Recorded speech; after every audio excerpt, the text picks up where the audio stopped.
Hello guys, welcome to my YouTube channel. Please, if today is the first time you dey come across my YouTube, you dey dance like this, even dey shake am, please subscribe, like, share, make comment down below, click the bell, they come press that bell so anytime that you go dey receive am.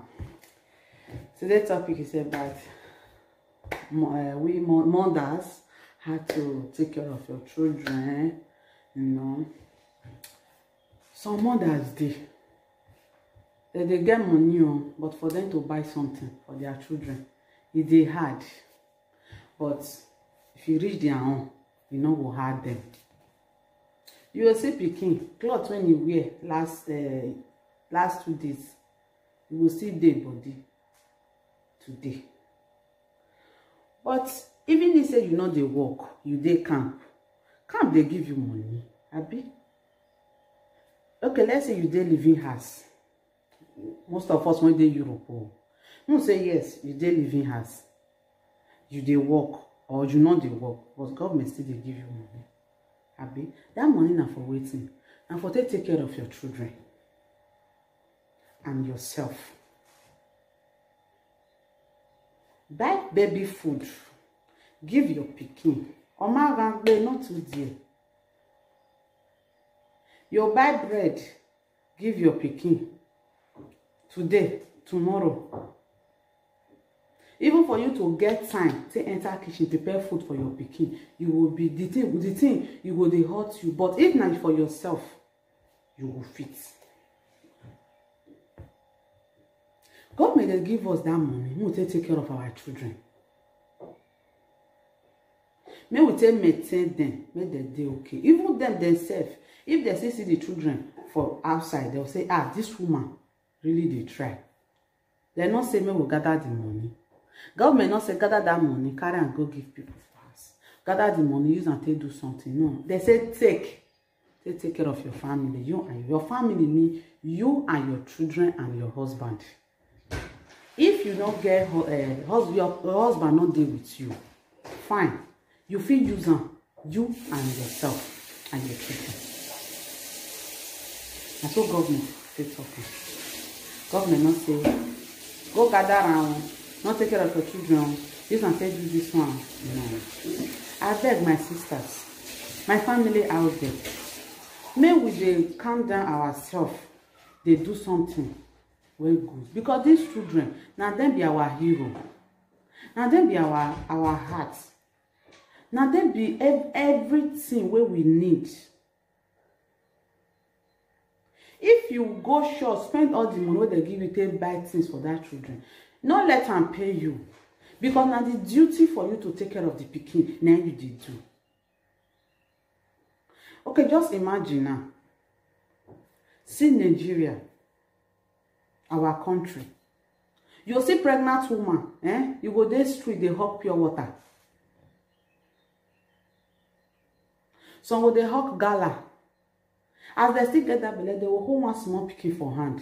Or 2, 3, many, so they gather, they go for street.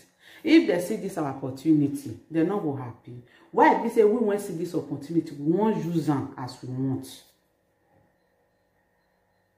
People they there when they cry, they not go see where lay their head. Even see where keep their children for one night. Make them sit down, they look the children may sleep. But Europe, government give una house. You will still put una for camp. You will give una money. Waiting they difficult for them for you to take care of your pikin. Shine up. You know they do it for yourself or do it for anybody.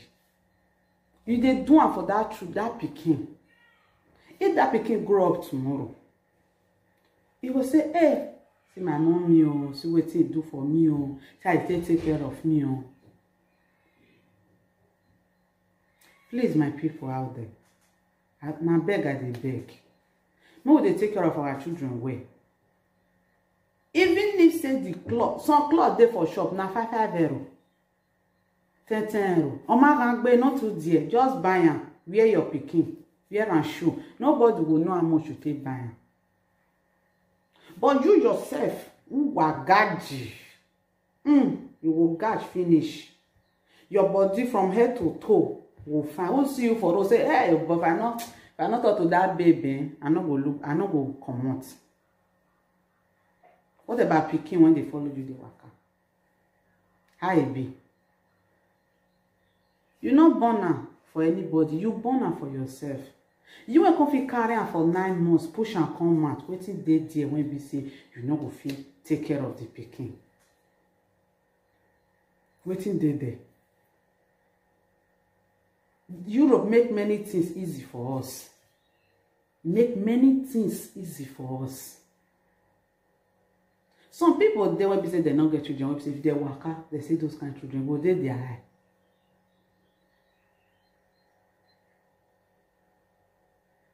Yes, it will there, they are.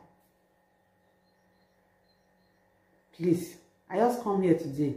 Say me, I just come talk this matter because the way the thing just touch me, I need to talk. And please, my fans out there, my sisters, my brothers, let's at least, I know say yes, it's not easy, but small one will be say we just see, may we still use them, manage them like that. See our mama, our papa that time, they carry farm, till they take care of 10 children, 50 children, but still, they will still, inside that farm Gary, they will still skew some. Say, okay, so I'm my pikin, me I see back from I hope say we wear when your friend to still come out. Sometimes if you see your fellow woman pikin, you go the shame. You go the shame. Say, which kind of thing be this? Why things be like this? This chance where we get so. If we not use am well now, we not fit get am again. Anything where we do today, we do on the sake of the children. Anything where we get today, we they get am, they do on the sake of the children. Because now then be our love. Now then be our heart. You feel buy husband, buy boyfriend. What in the mom? You know feel buy pikin. Even say you adult, you know blood when you push come out. I beg. If na anything when they use and take care of that pikin, love am, cherish am. Even if you know you want you take buy for yourself, if you go buy two, you buy one for yourself. O matter we know not be bad thing. Because at the time when you go take do one, now you did so. Not say because I know they work. I don't they work. I know they work. Now camp I day or I day live in house. So I never they work. Anything we will see now, me with the manager. Yes, not truth. Anything we will see now, with the manager. But inside that mandate, you still know say it's still good to wear. Even if say now one you get or two, wash am, clean am, wear the pikin, go out. That is for today. Thanks for watching. God bless you guys. Please subscribe, like, share, make comment down below so that anywhere I make mistake, I will still arrange and there. God bless you all. Thanks for watching.